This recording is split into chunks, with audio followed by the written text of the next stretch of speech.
salaamaaleykum yéen a ngi ak Sala bu seen émission fee mu fi ak feneen russi nañ russi bu dogo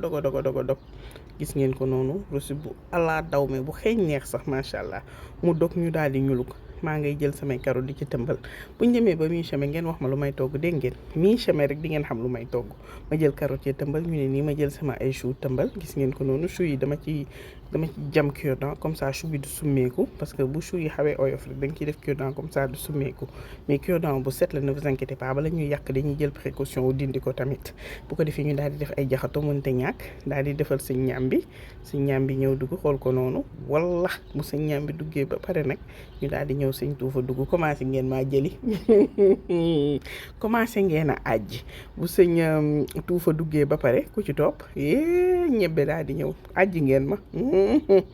ajji ngeen ma bu ma dugalee ñebbe ñu naan diite waaye ñoom yas ñëw kon yéen xam ngeen lu may togg gis ngeen ko noonu paye laa kajoor laa doon togg tey bu ko defee bi ma dugalee yas ba pare ma dugal géej beurre dugal géej koŋ ñëw def sama crevette bu wow koŋ dañ ko raxas ba mu set ñëw daal di ko cay def jëlal loolu baaje tuuti dem ñëw duñ ca yem de suñu yoxos daal di ñëw dugg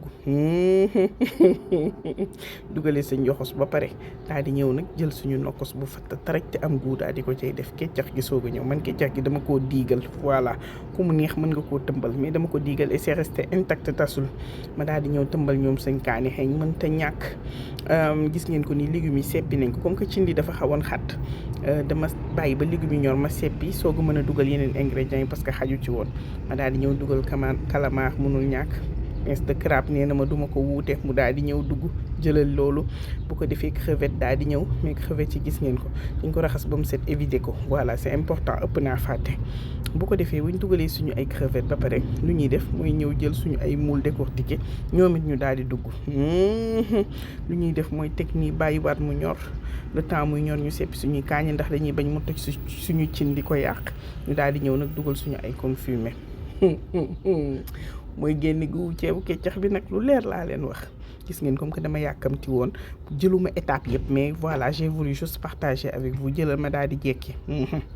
ceeb baa ngay ñor ma ngay ñor voilà bu ko defee bu jekkee ba pare nag tëj suñu ceeb ba mu ñor rek ñu daal di yàq jëlama lii may mun a caw ñëwal wax ci lii permettre naa la nga wax fi lu ne nag ba mu des nga nettali sama fër bi ndax damaa lekk ceebu keccax ba fër xanaa loolu ñiy waaj tabaski incha allahu rabbi duñ ko gëm de ceebu keccax bii nag tibbal naa ko waa Clermont-Ferrand ñoom Rosemary ñoom Daba Sène ñoom Yaxara ñoom Mami bàyyiwuma kenn merci d'avoir